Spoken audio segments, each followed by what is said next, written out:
Continuamos con la clase de bioquímica. En el video pasado hablábamos de los niveles de glucosa. Bueno, de acuerdo con la American Diabetes Association, mencionábamos que los valores de glucosa plasmática en ayunas deben ser los siguientes.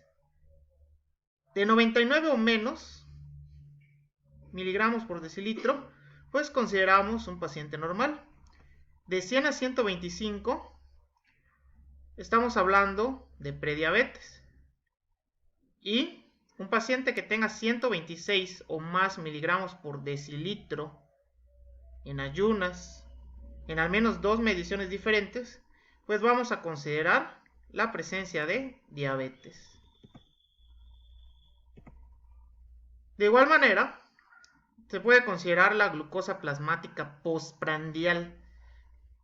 Postprandial se refiere a que la medición se va a hacer 2 horas post comida. Sin embargo, pues de preferencia debemos utilizar el parámetro en ayunas. Bueno, pero también se han establecido los rangos para la glucosa plasmática postprandial. La glucosa postprandial no debe superar los 140 miligramos por decilitro. De 140 a 199 podemos considerar prediabetes, y mayor a 200 miligramos por decilitro pues va a entrar en el rango de diabetes. Ahora, desde luego, les recalco que en lo personal pues va a ser muy preferible utilizar la glucosa en ayunas, y como se les dijo también en al menos 2 mediciones diferentes. Otro parámetro de laboratorio muy utilizado es lo que se conoce como hemoglobina glicosilada. La hemoglobina glicosilada es básicamente una proteína que vamos a tener en el torrente sanguíneo, que va a resultar de la unión de la hemoglobina. Como ustedes saben, la hemoglobina pues transporta el oxígeno en los eritrocitos con glúcidos. ¿Sí? Va a estar unida la hemoglobina con glúcidos, con azúcares. Por eso le decimos hemoglobina glicosilada. Esto básicamente nos puede dar incluso un acercamiento mejor al diagnóstico de la diabetes. ¿Sí? Hay una relación entre el porcentaje de la hemoglobina que tengo glicosilada en el cuerpo con el nivel de glucemia, es decir, la glucosa sanguínea. ¿Sí? Aquí vemos los diferentes tipos de riesgo que podemos asociar. ¿Sí? Por ejemplo, si yo hablo de una hemoglobina glicosilada que va hasta el 13%, pues yo tengo un riesgo crítico. ¿Sí? Y así vamos a tener un riesgo aumentado, un riesgo alto, un riesgo moderado y un bajo riesgo. Un valor de referencia que podemos tomar para estar sanos es que la hemoglobina glicosilada pues debe estar por debajo de 6.5%. ¿Sí? Lo ideal, que sea fabuloso que tuviéramos, que esté por debajo de 5.7. ¿Sí? Esto pues nos basamos en el estudio de la Asociación Mexicana de Diabetes. Entonces no solamente nos va a servir medir la glucosa plasmática en ayunas, sino que también como criterio diagnóstico es muy importante considerar la hemoglobina glicosilada. Muy bien, una vez conociendo estos parámetros clínicos, pues podemos estudiar igual acerca de las enfermedades relacionadas al metabolismo de carbohidratos. Son muchos tipos de enfermedades. Vamos a hablar de algunas más comunes, otras un poco más raras o poco frecuentes, pero que son importantes en la clínica. Desde luego, la más importante por su prevalencia a nivel mundial es la diabetes. La diabetes es una enfermedad sistémica crónico-degenerativa. ¿Sí? Eso quiere decir que va empeorando con el paso del tiempo. Heterogénea. Vamos a encontrar grados variables de predisposición hereditaria. ¿Sí? Hay un fuerte componente genético aquí. ¿Sí? Y vamos a tener que van a participar diversos factores sobre esta enfermedad. ¿Sí? Esta diabetes se caracteriza por una hiperglucemia crónica. Mencionábamos en la regulación de la glucosa en el organismo que hay un mecanismo natural de acción de la insulina y el glucagón. ¿Sí? Nosotros después de comer pues estamos en hiperglucemia, ¿sí? Y la insulina pues va a actuar de manera eficiente.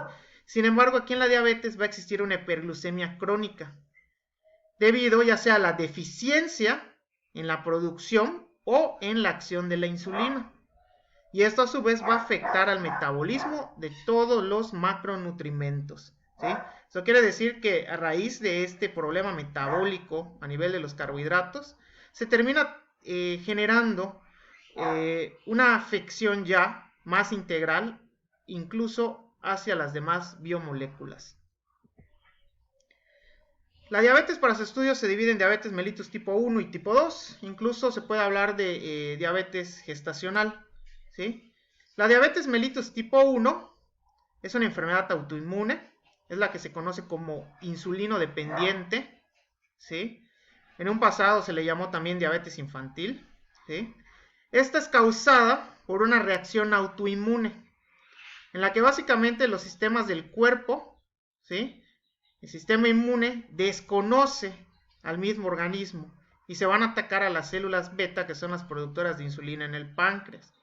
¿Cuál es el resultado? Que nuestro organismo ya no va a poder producir insulina para disminuir la hiperglucemia, ¿sí?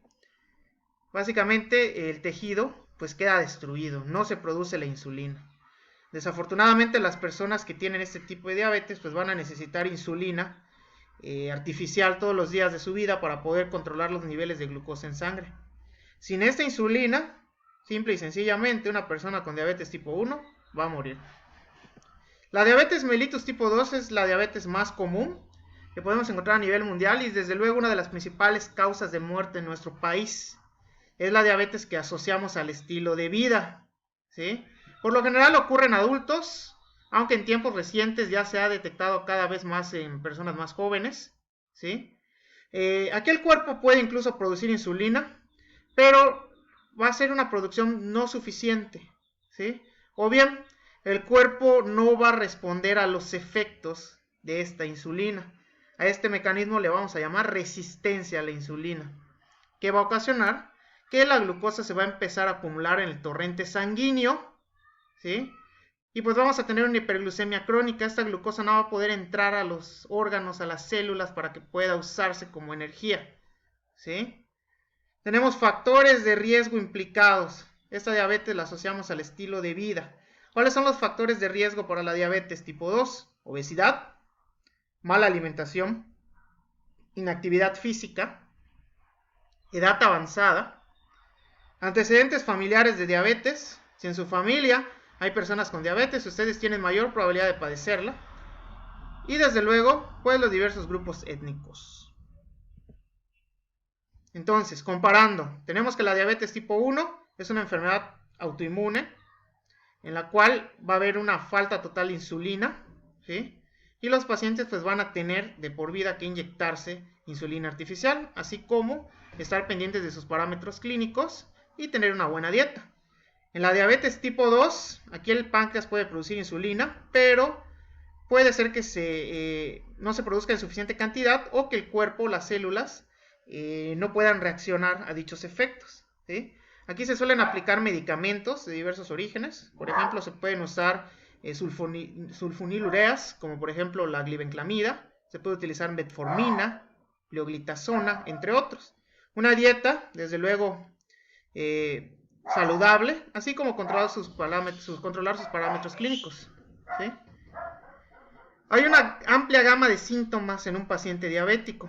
Podemos encontrar una visión borrosa o disminuida.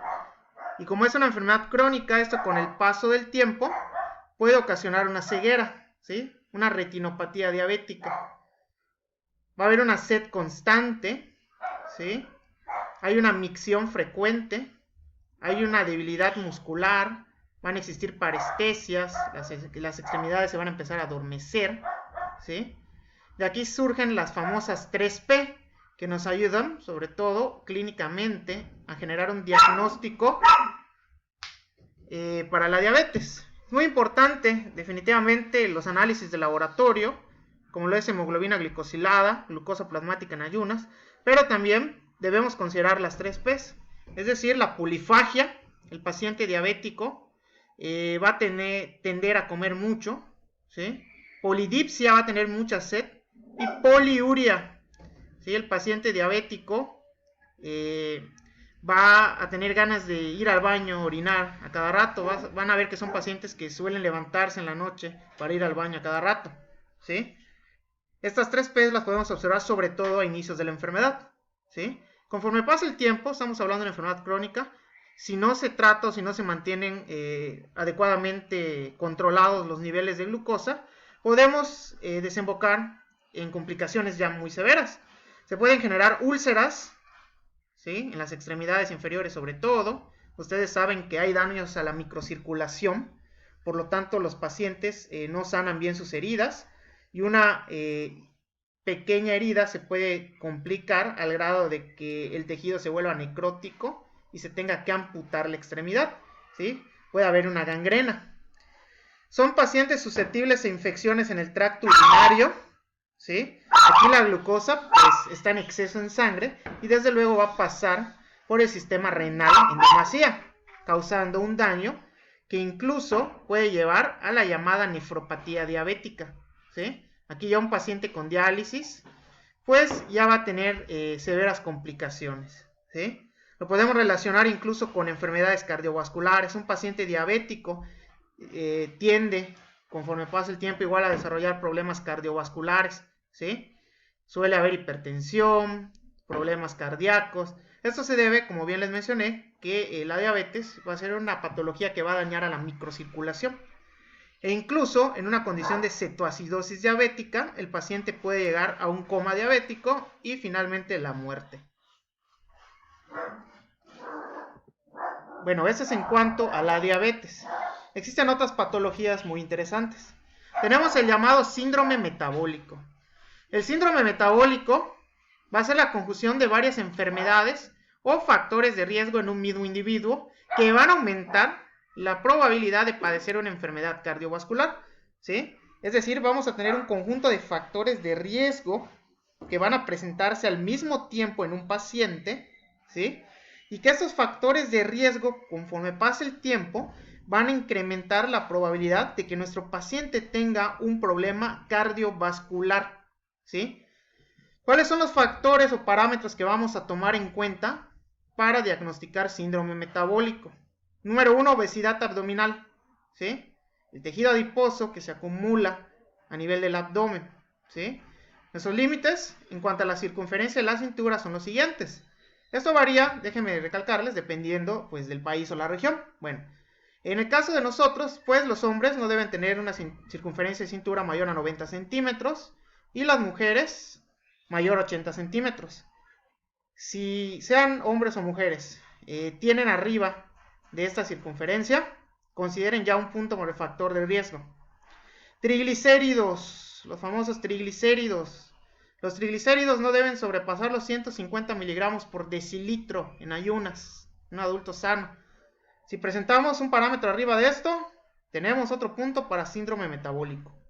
Colesterol HDL, recuerden que el colesterol hay el bueno y el malo. LDL, baja densidad, malo, HDL, alta densidad, bueno. Este es un factor cardioprotector, que como bien saben en mujeres es más elevado.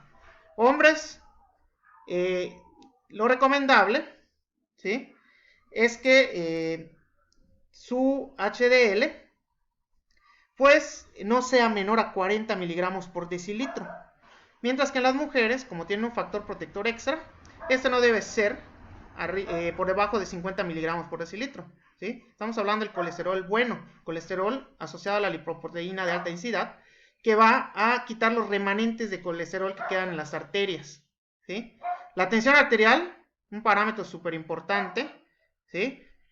No debe ser superior a 130 milímetros de mercurio, 85 milímetros de mercurio, sístole y diástole, ¿sí?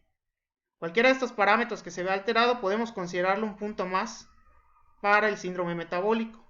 Y la glucosa en ayunas, ojo, con el hecho de que ustedes tengan arriba de 100 miligramos por decilitro, ya podemos considerar un factor como para el síndrome metabólico, ¿sí? Independientemente que la American Diabetes Association considere 126 para paciente diabético, ¿sí? Aquí prácticamente si son prediabéticos, ¿sí?, se pueden considerar igual un punto más para el síndrome metabólico.